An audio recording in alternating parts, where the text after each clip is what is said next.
ओम साईराम मैत्रिणींनो, गिरारीचं यूट्यूब चॅनलमध्ये तुमचे सहर्ष स्वागत आहे। हे पहा, आज आपण लॉंग पफची स्लीव्ज असते त्याची आपण कटिंग पाहणार आहोत। खूप थोडक्यात आणि व्यवस्थितमध्ये दाखवणार आहे। 9 इंच रेडी आहे, प्लस आपण 1 इंच घेतलेले आहेत, म्हणजे झालं 10 इंच। ही पहा, अशा पद्धतीने 36 छातीच्या मापाच्या ब्लाऊजची कटिंग आहे बाहीची, म्हणजे त्याचा 4th पार्ट झाला 9 इंच, प्लस आपण अर्धा इंच घेतलेला आहे शिलाई मार्जिनसाठी। ही पहा, बरोबर 9.5 इंचावरती आपण अशी घडी करून घेतलेली आहे बाही कटिंग करण्यासाठी। हे पहा, अशा पद्धतीने 9.5 इंचाची घडी करून घेतलेली आहे। तयार उंची जी आहे ती याची 9 इंच आहे, प्लस 1 इंच आपण घेतलेली आहे शिलाई मार्जिनसाठी, लक्षात ठेवायचं आहे। हे पहा, अशा पद्धतीने 10 इंचावरती मार्क करून घ्यायचं आहे। अस्तरचा कपडा पूर्ण पुरणार नाही, आपण त्याला पुढे जोड देणार आहोत। पहा, आणि याची उंची जी आहे ती आपण 4 इंचावरती घेणार आहोत। 3 इंचाच्या वरती तुम्ही कितीही घेऊ शकता, तुमच्याकडे जेवढा कपडा असेल त्या हिशोबाने तुम्ही घ्यायचं आहे। हे पहा, आता इथं 10 इंच आपण घेतलेली आहे, तर त्यामध्ये आपल्याला 3.5 इंच मायनस करायचं आहे वरच्या बाजूने।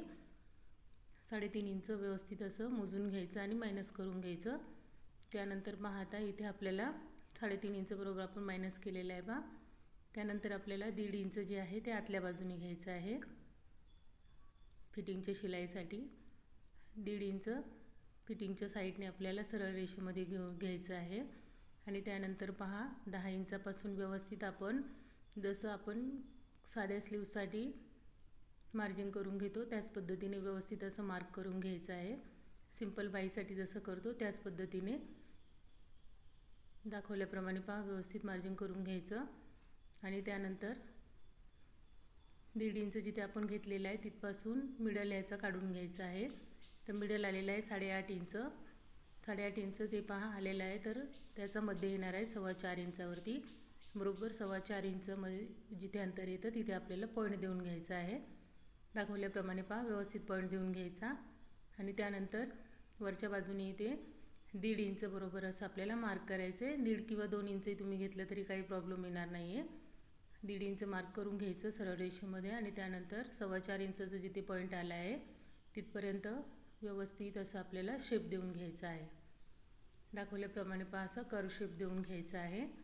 आतली आणि बाहेरची बाजू अशी व्यवस्थित घ्यायची आहे। समोरच्या बाजूची मुंडा खोली आखून घ्यायची, त्याच पद्धतीने बॅकची मार्किंग करून घ्यायची आहे। एकदम सोप्या पद्धतीत आणि एकदम इझी मेथडमध्ये ही स्लीव्ज डिझाईन तयार होते। पहा, खूप सोपी आहे एकदम कटिंगसाठी, आणि स्टिचिंगही करण्याला खूप सोपी आहे। जर स्टिचिंगचा व्हिडिओ हवा असेल तर कमेंट करून सांगा, नक्की मी स्टिचिंगचा व्हिडिओ टाकेल। हे पहा, अशा पद्धतीने आपण कट करून घेतली। आता 4.25 इंच जिथे अंतर होतं तिथे आपल्याला एक पॉईंट काढून घ्यायचा आहे। दाखवल्याप्रमाणे व्यवस्थित तिथे कट देऊन घेतला। त्यानंतर फ्रंटची जी बाजू आहे, समोरची मुंडा खोली आहे, तिथे आपल्याला हलकासा असा शेप देऊन घ्यायचा आहे। 1/2 इंच मुंडा खोली घ्यायची आहे पहा समोरच्या बाजूला बाहीच्या। अशा पद्धतीने ही पहा स्लीव्ज कट झालेली आहे। आवडल्यास नक्की व्हिडिओला लाईक, शेअर आणि सबस्क्राईब करायला विसरू नका। व्हिडिओ पाहिल्याबद्दल मनापासून धन्यवाद। Bye bye.